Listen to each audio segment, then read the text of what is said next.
उस मैसेज को पढ़ने के बाद भर बरसात में भी उसका चेहरा सूरज की तरह खिल उठा था।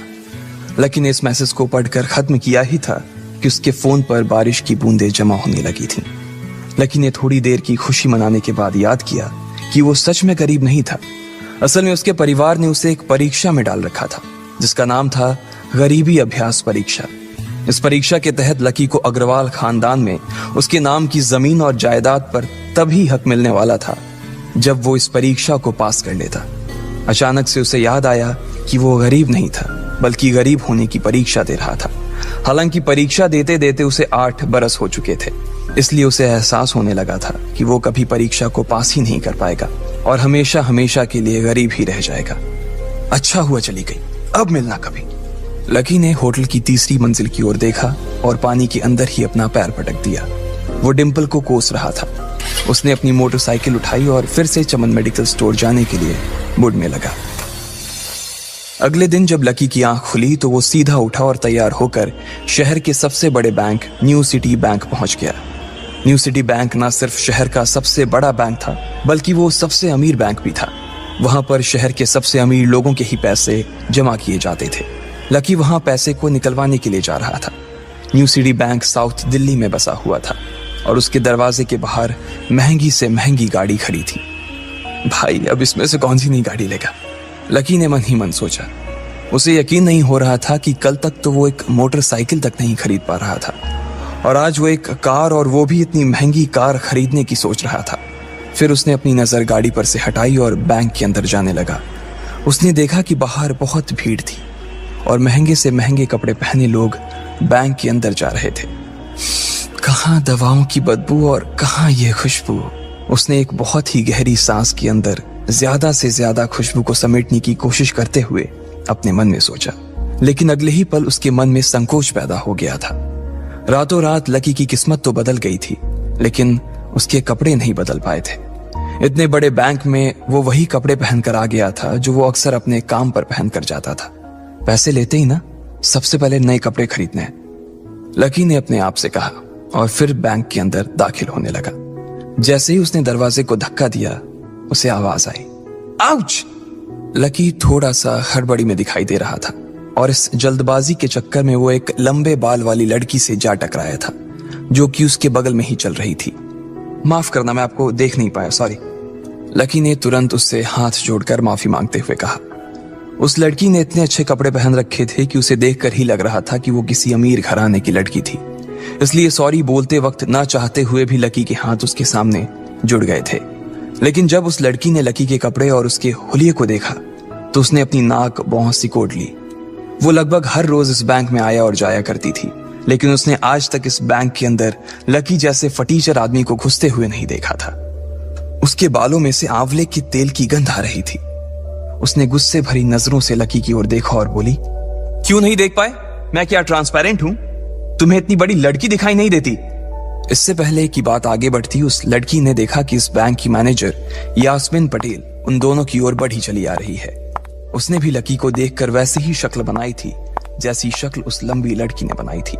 I am so sorry miss, आपको कहीं लगी तो नहीं? यास्मीन ने उस लड़की से पूछा और फिर घिन्न भरी नजरों से लकी की ओर देखने लगी। लकी तमतमाती आंखों से उन दोनों को देखा जा रहा था। वो जानता था कि उसने इतनी जोर से भी दरवाजा नहीं खोला कि उसे चोट लग जाए, लेकिन असल में उसे यह मालूम नहीं था कि वो लोग उसे नहीं बल्कि उसके कपड़े को देख रहे थे। यास्मीन ने लकी को ऊपर से नीचे तक देखा और ना जाने उसके मन में क्यों शक पैदा हो गया। क्या आप मुझे बता सकते हैं कि आप यहाँ पर किस काम से आए हैं? यास्मीन ने बड़ी मुश्किल से अपने चेहरे पर एक मुस्कान लाते हुए कहा। वो उसका हुलिया देखकर ही समझ गई थी कि वो यहाँ का कस्टमर तो नहीं था। लकी ने अपने आप को संभाला और कहा, हाँ वो मैं अपना पैसा निकलवाने के लिए आया था। पैसे निकलवाने के लिए आए हो? यास्मीन ने लकी की बात को ही दोहराते हुए कहा। वैसे तो वो लकी की बात पर जोर से हंसना चाहती थी, लेकिन उसने अपने आप को थोड़ा सा काबू में कर लिया था। लकी की बात सुनकर उसे लग रहा था कि वो कोई पागल था जो यहाँ जबरदस्ती घुसा चला आ रहा था। हाँ तो क्या आपके पास कार्ड है? यास्मीन ने उससे आगे पूछा। न्यू सिटी बैंक का कार्ड हासिल करना एक बहुत ही मुश्किल भरा काम था। अगर किसी को भी उस बैंक का कार्ड लेना था तो सबसे पहले उस आदमी को अपने खाते में कम से कम 5 लाख रुपए जमा करवा कर रखने पड़ते थे, तब जाकर उसे कहीं कार्ड मिलता था। लेकिन लकी तो पहली बार ही यहाँ आ रहा था इसलिए उसके पास कार्ड होने की कोई संभावना ही नहीं थी। लकी जब यास्मीन के सवाल का जवाब नहीं दे पाया तो यास्मीन ने फिर उससे पूछा, मैं पूछ रही हूं कि आपके पास कार्ड है? वो समझ गई थी कि लकी पागल ही था जो कहीं से भागकर सीधा उनके बैंक में आ गया था। कार्ड नहीं मेरे पास। लकी ने उसके सवाल का जवाब दिया और वो फिर इधर उधर देखने लगा। जैसे ही उस लंबे बालों वाली लड़की ने लकी का जवाब सुना तो वो खिलखिलाकर हंस पड़ी। यास्मीन को तो सिर्फ लग रहा था कि वो पागल है, लेकिन वो लड़की तो अपने मन में मान चुकी थी कि यह लड़का कोई पागल ही है जो कहीं झोपड़ पट्टी से यहाँ आ गया है। इससे पहले कि आगे कोई कुछ कह पाता, उस लंबे बालों वाली लड़की के पिता वहां आ गए और बोले, चलो बेटी। उनके हाथों में कुछ कागजात थे। लकी ने देखा कि उन्होंने महंगा सा सूट पहन रखा था। उस लड़की ने यास्मीन के दोनों हाथों को पकड़ा और बोली, यास्मीन देखो, अगर इस तरह के सड़क छाप लोग तुम्हारे बैंक में ऐसे ही घुसते चले आए ना और बाकी कस्टमर्स को परेशान करने लगे तो तुम्हारे बैंक की इमेज और उसके शेयर्स दोनों को काफी नुकसान होगा। एक मैनेजर होने के नाते तुम्हें इन सब चीजों का ध्यान रखना चाहिए। मुझे उम्मीद है कि आगे मेरे साथ ऐसा कुछ नहीं होगा। उस लड़की ने कहा और अपने पिता के साथ बैंक के बाहर चली गई। अपना ध्यान रखना कोयल मैडम, मैनेजर ने उसकी गाड़ी तक छोड़ने के लिए आते हुए कहा। आज तो वो बाल बाल बच गई थी। कोयल और उसके पिता इस बैंक के सबसे पुराने और सबसे वफादार कस्टमर्स थे। अगर आज यास्मीन उन्हें नाराज कर देती और वो उसके बैंक से अपना खाता बंद करवा देते तो शायद यास्मीन की नौकरी तक जा सकती थी। और यह सब हो रहा था उस पागल लकी की वजह से। इसे जल्द से जल्द यहां से भगाना पड़ेगा, यास्मीन ने अपने आप से कहा और फिर बैंक के अंदर आने लगी। यास्मीन उसे अपने बैंक से बाहर निकालने के तरीके के बारे में सोच रही थी, मगर जैसे ही वो बैंक में दाखिल हुई उसने देखा कि लकी वहां था ही नहीं। अरे अब ये कहां चला गया? उसने अपने आप से पूछा। वो इधर उधर देखने लगी, लेकिन लकी वहां भी नहीं था। यास्मीन को अच्छे से पता था कि वो उसके सामने तो बाहर नहीं निकला था। इसका मतलब था कि वो बैंक के अंदर ही था, लेकिन यास्मीन उसे ढूंढ नहीं पा रही थी। कुछ देर तक बैंक के सारे कोनों को देख लेने के बाद यास्मीन को लगा कि शायद लकी यहाँ बहुत ही असहज महसूस कर रहा होगा, और जब वो कोयल को दरवाजे पर छोड़ने के लिए आई तब उसके पीछे पीछे वो भी निकल गया होगा। चलो जान बची, यास्मीन ने अपने आप से कहा और अपने केबिन में आकर बैठ गई। जैसे ही उसने आज के दिन की पहली फाइल उठाई थी उसे किसी एक की झलक दिखी। ये कोई और नहीं बल्कि लकी ही था। अरे ये कहां छिपा हुआ था? यास्मीन ने अपने आप से ही कहा और तुरंत फाइल को टेबल पर रखकर वो ऑफिस के बाहर आ गई। उसने देखा कि लकी बैंक के वीआईपी लॉन्ज के बाहर खड़ा था और उसके खंबे की आड़ की वजह से वो यास्मीन की नजर से बाहर हो गया था। अब यास्मीन को तो वो मिल गया था, लेकिन उसके लिए उससे भी बड़ी एक और मुसीबत खड़ी हो गई थी। लकी जिस कमरे के बाहर अभी खड़ा था उस कमरे के अंदर शहर के सभी रईस लोगों का उठना बैठना था। बैंक के सिलसिले में या फिर किसी दूसरे काम के सिलसिले में वो सभी लोग यहीं आकर बात किया करते थे। उस कमरे के अंदर जो लोग बैठे थे उन सबके करोड़ों रुपए इस बैंक के खाते में जमा थे। अब अगर ऐसे में लकी वहां घुस जाता तो सब लोग मिलकर यास्मीन की गर्दन पर चढ़ जाते। रुको, जहां हो वहीं खड़े रहो, यास्मीन जोर से और साथ ही गुस्से से चिल्लाई। बाकी के लोग जो वहां खड़े थे वो यास्मीन की ये चीख सुनकर डर गए थे। कुछ लोगों को उसकी इतनी जोर से आवाज करने की वजह से गुस्सा भी आ गया था और यास्मीन सबसे मुस्कुराते हुए माफी मांगकर आगे बढ़ती जा रही थी। वो लकी को किसी भी तरह से उस कमरे में जाने से रोकना चाहती थी, लेकिन उससे पहले ही वो उस कमरे के अंदर दाखिल हो चुका था।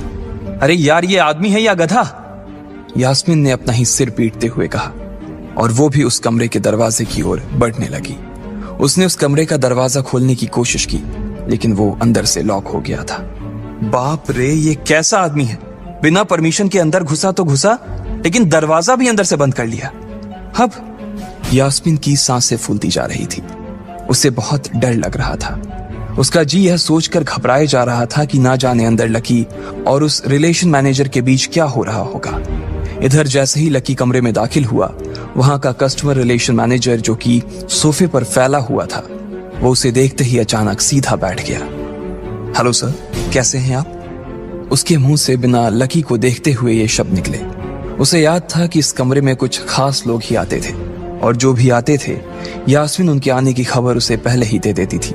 लेकिन इस वक्त जो आदमी उसके सामने खड़ा था उसे देखते ही वो अपनी जगह पर जम गया था। ना तो वो कहीं से भी वीआईपी लग रहा था और ना ही वो उसका कोई रिश्तेदार था।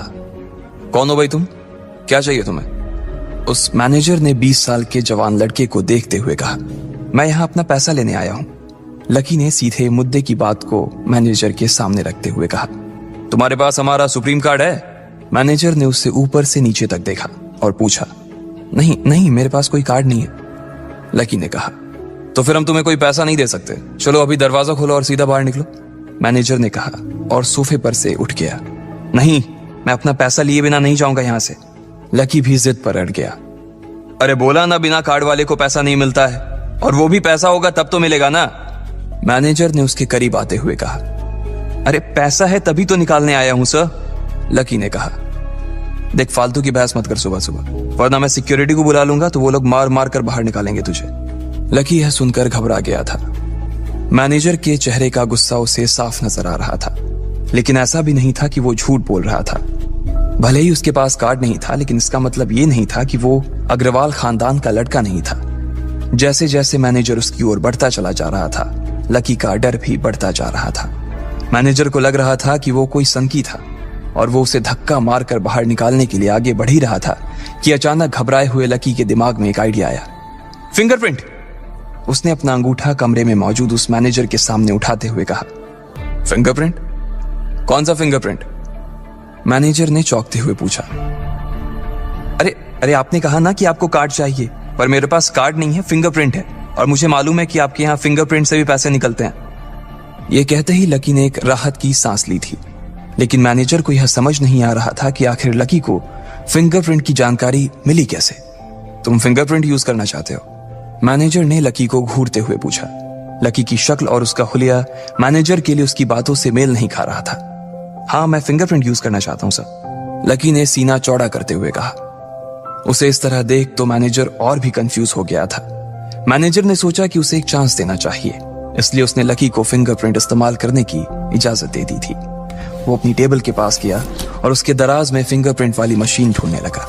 2-3 ड्रॉर में झांकने के बाद आखिरकार उसे वो मशीन मिल गई थी। चुपचाप यहां पर अपना अंगूठा लगाओ, मैनेजर ने मशीन को आगे बढ़ाते हुए लकी से कहा।